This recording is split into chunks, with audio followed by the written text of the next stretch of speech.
ದೇವರ ಪರಿಶುದ್ಧವಾದ ನಾಮಕ್ಕೆ ಸ್ತೋತ್ರವಾಗಲಿ. ನ್ಯೂ ಹೋಪ್ ಟಿವಿಯ ಮುಖಾಂತರ ನಿರೀಕ್ಷೆಯ ವಾಕ್ಯದಲ್ಲಿ ನಿಮ್ಮನ್ನು ಸಂಧಿಸಲಿಕ್ಕೆ ನಾನು ಸಂತೋಷವುಳ್ಳವಳಾಗಿದ್ದೇನೆ ಪ್ರಿಯರೇ. ದೇವರ ನಾಮಕ್ಕೆ ಸ್ತೋತ್ರವಾಗಲಿ. ಈ ದಿವಸ ದೇವರ ವಾಕ್ಯವನ್ನು ನಾವು ನೋಡುವುದಾದರೆ ಯೆಶಾಯ 43ನೇ ಅಧ್ಯಾಯ 18-19. ಯೆಹೋವನು ಹೀಗೆನ್ನುತ್ತಾನೆ, ಹಳೆಯ ಸಂಗತಿಗಳನ್ನು ಜ್ಞಾಪಕಕ್ಕೆ ತಂದುಕೊಳ್ಳಬೇಡಿರಿ, ಪುರಾತನ ಕಾರ್ಯಗಳನ್ನು ಮರೆತು ಬಿಡಿ. ಈಗೋ ಹೊಸ ಕಾರ್ಯಗಳನ್ನು ಮಾಡುವೆನು, ಈಗ ತಲೆದೂರುತ್ತಲಿದೆ, ನಿಮಗೆ ಕಾಣುವುದಿಲ್ಲವೋ ಎಂಬುದಾಗಿ. ಹಳೆಯ ಸಂಗತಿಯನ್ನು ಮರೆತು ಬಿಟ್ಟರೆ ಸ್ವಾಮಿ ನಮ್ಮ ಜೀವಿತದಲ್ಲಿ ಹೊಸ ಕಾರ್ಯಗಳನ್ನು ಮಾಡಲಿಕ್ಕೆ ಶಕ್ತಿಯುಳ್ಳ ದೇವರು ಆತನಾಗಿದ್ದಾನೆ. ಮುಗಿದಿದ್ದು ಮುಗಿದ ಹಾಗೇನೆ, ಪಾಸ್ಟ್ ಇಸ್ ಪಾಸ್ಟ್. ನಾವು ತಿರ್ಗಿ ಅದರಲ್ಲಿ ಬಾಳಲಿಕ್ಕೆ ಸಾಧ್ಯ ಇಲ್ಲ. ಅದಕ್ಕೆ ದೇವರು ಹೀಗೆ ಹೇಳ್ತಾನೆ, ಹಳೆಯ ಸಂಗತಿಯನ್ನು ಜ್ಞಾಪಕಕ್ಕೆ ತಂದುಕೊಳ್ಳಬೇಡ್ರಿ, ಅದು ವ್ಯರ್ಥವೇ ವ್ಯರ್ಥ. ಮುಗಿದು ಹೋದಂಥ ಸಂಗತಿಗಳು, ಅನೇಕ ಬಾರಿ ಹಳೆಯ ಸಂಗತಿಗಳನ್ನು ಜ್ಞಾಪಕ ಮಾಡಿಕೊಂಡು ಇವತ್ತಿನ ಜೀವಿತವನ್ನು ನಾವು ಕಳ್ಕೊಳ್ತೇವೆ ಪ್ರಿಯರೇ. ಇವತ್ತಿನ ಸಂತೋಷದ ಕಾರ್ಯಗಳನ್ನು ಕಳ್ಕೊಳ್ತೇವೆ. ದೇವರು ಇಟ್ಟಿರುವಂತಕ್ಕಂಥ ಆಶೀರ್ವಾದಗಳನ್ನು, ಹಳೆಯ ಸಂಗತಿಗಳನ್ನೇ ಜ್ಞಾಪಕ ಮಾಡಿಕೊಂಡು ನಾವು ಅನೇಕ ಬಾರಿ ಕಳ್ಕೊಳ್ತೇವೆ ಪ್ರಿಯರೇ. ಯಾಕೆಂದರೆ ಹಳೆಯ ಸಂಗತಿಯು ಅದು ವ್ಯರ್ಥವಾದ ಕಾರ್ಯ. Because God's power is not confined to the past. ಆತನ ಒಂದು ಶಕ್ತಿ ಪೂರ್ವದಲ್ಲಿ ಮಾತ್ರ ಅಲ್ಲ, ಪೂರ್ವಕ್ಕೆ ಮಾತ್ರ ಸೀಮಿತವಾದದ್ದಲ್ಲ, ಅದು ಇವತ್ತು ಸಹ ಚಲಿಸುವಂಥದ್ದಾಗಿದೆ.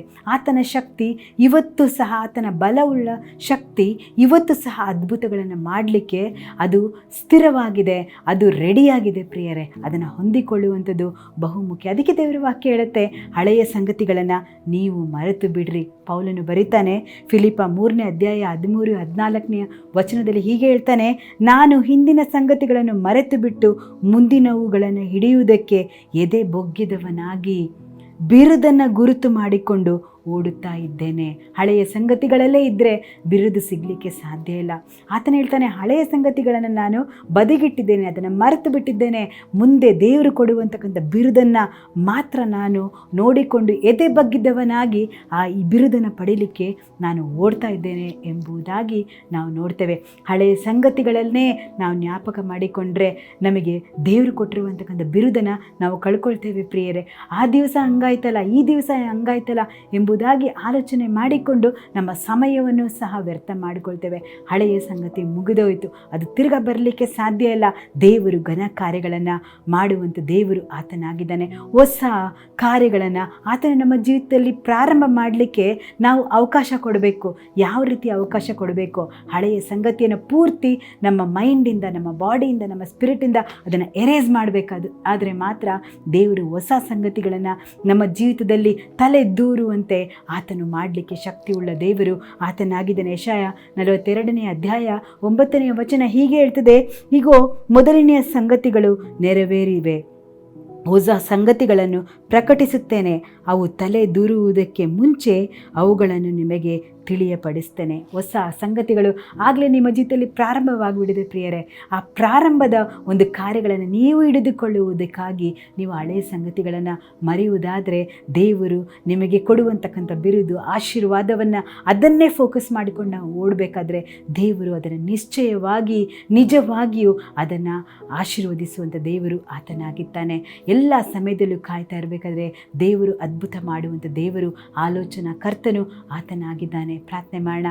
ದೇವರು ನಿಮಗೆ ಸಹಾಯ ಮಾಡಲಿ, ಹಳೆಯ ಸಂಗತಿಗಳನ್ನು ಮರಿಲಿಕ್ಕೆ ಆತನ ಸಹಾಯ ಮಾಡಲಿ. ಏನೇ ನೋವಾಗಿರಲಿ, ಏನೇ ಕಷ್ಟ ಆಗಿರಲಿ, ಏನೇ ಒಂದು ಜಗಳದ ಕಾರ್ಯಗಳಾಗಲಿ, ಎಲ್ಲವನ್ನು ಮರೆತು ಬಿಟ್ಟು, ಎಲ್ಲವನ್ನು ನಿಮ್ಮ ಮೈಂಡಿಂದ ಡಿಲೀಟ್ ಮಾಡಿಬಿಟ್ಟು ದೇವರು ಕೊಡುವಂತಕ್ಕಂಥ ಬಿರುದನ್ನು ಫೋಕಸ್ ಮಾಡಿಕೊಂಡು ಹೊರಡಬೇಕಾದ್ರೆ ದೇವರು ಆಶೀರ್ವಾದವು ನಿಮ್ಮ ಜೀವಿತದಲ್ಲಿ, ನಿಮ್ಮ ಕುಟುಂಬದ ಜೀವಿತದಲ್ಲಿ ಅದು ಸುರಿ ಮಳೆಯಾಗಿ ಬರುವಂತೆ ನಾವು ಪ್ರಾರ್ಥನೆ ಮಾಡೋಣ.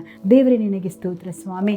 ಕರ್ತನೆ, ಹಳೆಯ ಸಂಗತಿಗಳನ್ನು ಮರೆತು ಬಿಟ್ಟು ದೇವರೇ ಹೊಸ ಸಂಗತಿಗಳು ತಲೆ ದೂರುವ ಸಮಯದಲ್ಲಿ ಕರ್ತನೆ ನಾವು ಅದನ್ನು ಪಡೆದುಕೊಳ್ಳುವಂತೆ ಕರ್ತನೆ ನೀನು ಕೃಪೆ ಮಾಡಬೇಕಾಗಿ ಪ್ರಾರ್ಥಿಸ್ತೇನೆ. ದೇವರೇ, ಹಳೆಯ ಸಂಗತಿಯನ್ನು ಮರೆಯಲಿಕ್ಕೆ ಶಕ್ತಿಯನ್ನು ಅನುಗ್ರಹಿಸಿಕೊಡು ಸ್ವಾಮಿ. ದೇವರೇ, ಯಾರ್ಯಾರು ಹಳೆಯ ಸಂಗತಿಗಳನ್ನೇ ನೆನಪು ಮಾಡಿಕೊಂಡು ಈ ಸಮಯದಲ್ಲಿ ಕೊರಗ್ತಾ ಇದ್ದಾರೋ ದೇವರೇ, ಅವರ ಜೀವಿತವನ್ನು ನಿನ್ನ ಕರೆಗಳಲ್ಲಿ ಒಪ್ಪಿಸ್ತೇವೆ ಸ್ವಾಮಿ. ದೇವರೇ ಅಪ್ಪ, ಅವರಿಗೆ ಸಹಾಯ ಮಾಡು ದೇವರೇ. ಹಳೆಯ ಸಂಗತಿಗಳನ್ನು ಪರಿಪೂರ್ಣವಾಗಿ ಅವರ ಹೃದಯದಿಂದ ತೆಗೆದು ಹಾಕುವಂತೆ ನೀನು ಕೃಪೆ ಮಾಡು ಸ್ವಾಮಿ.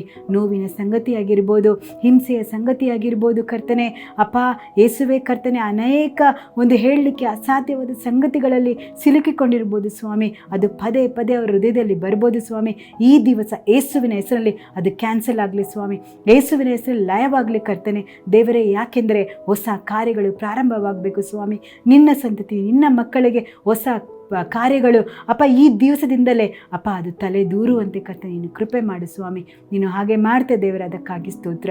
ಘನಮಾನಸ್ತಿ ನೀನೊಬ್ಬನಿಗೆ ಸಲ್ಲಲಿ. ಯೇಸುವಿನ ಹೆಸರಲ್ಲಿ ಬೇಡಿದ್ದೇವೆ ತಂದೆಯೇ, ಆಮೇನ್ ಆಮೇನ್.